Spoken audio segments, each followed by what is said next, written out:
Following the order of arrival, I will call on Senator Rapi Tulfo for his 2 minutes. Maraming salamat, Mr. Chair. Ako po ay magbibigay ng senaryo kung paano po mahilentulad sa karneng baka sa palengke ang ilang bilyones na napupunta sa flood control. At kung paano po ito kinakatay, china-chop-chop, at niluluto. Nagsisimula po yan sa isang proponent na kung saan ay kakatay po siya ng, say, 20 billion pesos mula sa NEP, BICAM, and ang program appropriation. Now, itong proponent na ito ay dadalhin niya ang 20 billion na nakatay niya doon sa mga nabanggit ko, NEP, BICAM, and program, sa Region 4B. Na kung saan ang regional director doon ay isang nagngalan, Mr. Gerald Pakanan, excuse me. Now, yung 10 billion, si proponent na ang gagawa ng project dahil meron naman siyang kumpanya na nagkukontrata. So, ibig sabihin siya po isang contractor. So, hindi na po natin malaman kung magkano eksakto ang kanyang kikitain doon sa 10 billion. Pero, ang estimate po, abot ng 60%, kita niya, 40% na lang mapupunta sa project. Ano mangyayari po doon sa 10 billion na titira? Siyempre, kukunin po yun ni Mr. Pakanan.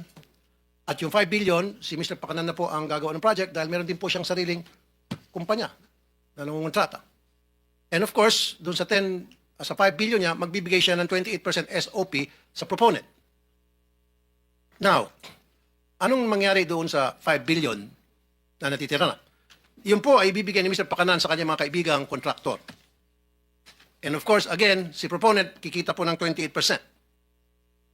Si Mr. Pakanan kikita ng 18%. Yung mga kontraktor, of course, kikita rin yun, 30%.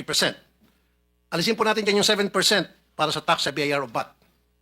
At meron pa pong 3.5% para sa tinatawag na EAO, Engineering and Administrative Overhead. Kasama po dyan bids awards committee at kung ano pa. So 3.5%. I-add nyo po yan total, 86.5%. Magkano lang po napupunta sa project? 13.5%. Ganun po yung kalokohang nangyayari dyan sa Region 4B.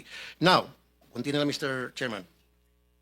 40% ang ibinabayad agad sa mga contractor at kay proponent kahit hindi pa po tapos ang project o kahit hindi pa gawa ang project at gagawa po sila ng mga fake accomplishment report, dinodoktor. Yan po yung example lamang kung paano po binabalasubas ang pera para sa flood control na dapat po ay imbestigahan ng committee to sa susunod po ng mga hearing. By the way, isang Ryan Altea ang nagpakilala dito kay Mr. Gerald Pakanan doon sa isang proponent. So, ibig sabihin ito si Mr. Altea ay well connected na ngayon po ay na-promote pa.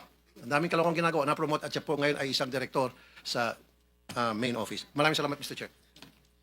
Thank you, Senator Tulfo. For the record, that's 3 minutes. Oh, Before I continue, let me acknowledge the arrival of our Senate President pro tempore, Jingo Estrada.